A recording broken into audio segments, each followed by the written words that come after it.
સોય સુરત લે ધણી કો આવેશ, નંદ ઘેર કિયો પ્રવેશ.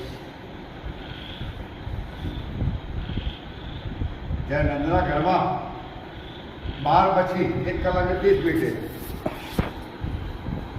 એ ગોકુળમાં પહોંચ્યા અને બાબાને સમય પરધામનો આવેશ આવ્યો. અને સોય સુરત લે ધણી કો આવેશ, નંદ ઘેર કિયો પ્રવેશ. જ્યારે નંદના ઘરમાં પ્રવેશ કરો ને એટલે ગાય છે. એ તો કનૈયાલાલ તો આપણે જોડી દીધા છે. નંદ ઘેર આનંદ ભય જાય, કનૈયાલાલ કે નહીં થાય.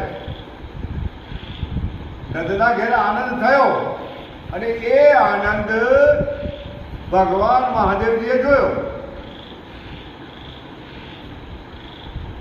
સાહેબ નિરંજન પંડ્યા જે છે ને કલાકાર, એને આ વાતનો ખુલાસો કર્યો હતો સંતરાપુરમાં. અને મારે નિરંજનભાઈને કહેવું પડે કે નિરંજનભાઈ આપણે